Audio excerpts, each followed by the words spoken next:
सो 10 number में है बेटा प्रिंसिपल ऑफ ऑर्डर। ठीक है, सिंपल है, ऑर्डर का मतलब होता है जो भी इंसान या सामान, याद रखना, orderly arrangement of man and material, इंसान हो चाहे सामान हो, ठीक है, सबका एक फिक्स प्लेस होना चाहिए। ठीक है, सबका क्या होना चाहिए, फिक्स प्लेस होना चाहिए। और जब मान लो कोई वर्कर की जरूरत पड़ती है तो ऐसा नहीं कि जब जरूरत पड़ रही है तब आप वर्कर को बुला रहे हो, वो नहीं, आपके पास सब चीज़ का ऑर्गेनाइज होना चाहिए। ठीक है, it means to orderly arrangement, सब चीज़ का अरेंजमेंट होना चाहिए of man and material, that is a fixed place for everything and everyone in organisation, सब चीज़ का फिक्स्ड प्लेस होना चाहिए। फॉर एग्जाम्पल एक क्वेश्चन पूछा था, एक that in a school books are kept in office, okay, पूछा एक स्कूल में books are kept in office. ठीक है, बुक्स कहाँ पे रखा था, ऑफिस में रखा था। ठीक है, चौक जो है वो लाइब्रेरी में रखा था। ठीक है, and office records and files in staff room. आपको बताना है कि कौन सा प्रिंसिपल ऑफ मैनेजमेंट यहाँ वायोलेट हुआ। वायोलेट का मतलब खंडन, जिसको बोलते हैं टूट गया। ठीक है, ऑब्वियस सी बात है, बुक्स जो है वो लाइब्रेरी में रहेंगे, चौक जो है वो क्लास डेस्क पे रहेगा। ठीक है, और ऑफिस का रिकॉर्ड तो ऑफिस में रहेगा। ठीक है, तो उस केस में कौन सा वायलेट हुआ बेटा, प्रिंसिपल ऑफ ऑर्डर, सब चीज का सही जगह पे होना चाहिए। ठीक है, चलो 11th नंबर देखते हैं, प्रिंसिपल ऑफ इक्विटी। इक्विटी का मतलब है सारे एम्प्लॉयज को काइंड, अच्छी तरीके से, फेयर तरीके से और जस्टिस के साथ ट्रीटमेंट मिलना चाहिए। ठीक है, every employ will put their full potential only when they are treated with kindness and justice. अब आप एम्प्लॉय को पूरा डांट रहे हो, दिन भर डांट रहे हो, जब वो आ रहा है तब डांट रहे हो, तो भाई वो 2-3 दिन के बाद वो क्या हो जाएगा, फ्रस्ट्रेट हो जाएगा, काम नहीं करेगा। तो इस प्रिंसिपल ऑफ इक्विटी बोलता है, फ्योल ने बोला कि आप अपने एम्प्लॉयज को प्यार से रखिए, जस्टिस के साथ रखिए, उसके साथ गलत मत करिए। ठीक है, now 12th number stability of tenure of personal. ये भी बहुत भयंकर लग रहा है पर है नहीं। देखो, स्टेबिलिटी मतलब स्थिरता, टेन्योर ऑफ पर्सन का, टेन्योर का मतलब होता है टर्नओवर। ठीक है, टर्नओवर का मतलब होता है आप किसी एम्प्लॉय को बार बार मान लो हटा दे रहे हो। मान लो आपका एक ऑर्गेनाइजेशन है, ठीक है, उसमें आप कोई भी एम्प्लॉय को 2 महीने ज़्यादा टिकने ही नहीं दे रहे हो, तो वो मार्केट में न्यूज़ चला जाएगा।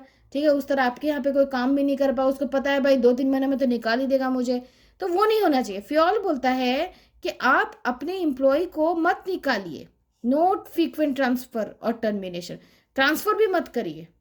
ठीक है, क्यों, अगर जो एम्प्लॉय है वो सोचता रहेगा भाई अब निकाल देगा, अब निकाल देगा काम से, तो वो उसका तो जॉब सिक्योरिटी नहीं है। अब जॉब सिक्योरिटी नहीं है तो वो काम थोड़ी कर पाएगा, वो तो डर के रहेगा ना, समझे। ठीक है, अब चलते हैं 13 नंबर पे। अब बेटा 13 नंबर में है इनिशिएटिव। इसमें सिंपल एक बात बोला है कि ना जो एम्प्लॉय होते हैं ना, उनको खुद में सेल्फ मोटिवेशन बहुत ज़रूरी होता है। अब भाई एम्प्लॉय आया और सिर्फ काम करके चला गया, ना वो कुछ बोला, ना पार्टिसिपेट किया, तो ऑब्वियसली आफ्टर सम टाइम जो एम्प्लॉय है उसको लगेगा भाई हम तो कोई काम के ही नहीं है, हमको जो बोलता है वही करते हैं। तो फ्योल ने बोला कि आप जो है अपने एम्प्लॉय को चांस दो कि वो प्लान्स बनाए, वो हिस्सा ले, वो इनिशिएट करे। ठीक है, ताकि जो एम्प्लॉयज है उसको बेटा सेटिस्फैक्शन मिल सके। So initiative refers to taking the first step with self motivation. Fayol suggested that employees in the organisation must be given an opportunity to take some initiative in making and executing plans.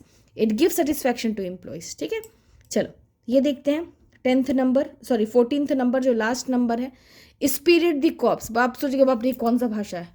ठीक है, simple है, जब भी ऐसा अटंग पटंग कुछ दिखेगा आपको समझना कि फ्योल ने बोला है कि सब कोई यूनिटी के साथ काम करें, क्योंकि यूनिटी के साथ अगर आप ऑर्गेनाइजेशन में काम नहीं करते हो तो आपका काम कभी पूरा नहीं होगा। So this principle focuses on union strength, that is management must encourage and promote the team spirit, unity and harmony. ठीक है, यहाँ पे बेटा ये बहुत फेमस है स्लोगन, यहाँ बोला गया है, फ्योल ने बोला है कि यहाँ पे ना स्पिरिट द कॉर्प्स में ना मैनेजर जो है वो कभी भी अपने बारे में नहीं बात करता, वो हमेशा सबके बारे में बात करता है। So HR manager should replace I with we, it increases mutual trust and belongingness among team members. ठीक है, सब लोग अगर मिल के काम करेंगे, मान लो एक प्रोजेक्ट था, प्रोजेक्ट पूरा हो गया, टीम में 10 लोग थे और मैनेजर बोला सब मैंने किया, तो क्या उसमें स्पिरिट द कॉर्प्स हुआ? नहीं हुआ। है, ठीक है। अगर मैनेजर बोला कि नहीं पूरा टीम का मेहनत है, सब ने किया, सबको बहुत शाबाशी मिली, तो वो हो गया टीम स्पिरिट, और फिर नेक्स्ट टास्क मिलेगा तो वो लोग और अच्छे से करेगा। ओके, समझ आए। इसी के साथ ये जो 14 प्रिंसिपल है बेटा ये खत्म हो गया, ठीक है। अब नेक्स्ट वीडियो में हम लोग देखेंगे हमारा टेलर को, वो भी बहुत बहुत सारा उन्होंने भी प्रिंसिपल्स दिया है, साइंटिफिक प्रिंसिपल्स, तो वो हम लोग नेक्स्ट वीडियो में देखेंगे। चलो बाय, टेक केयर।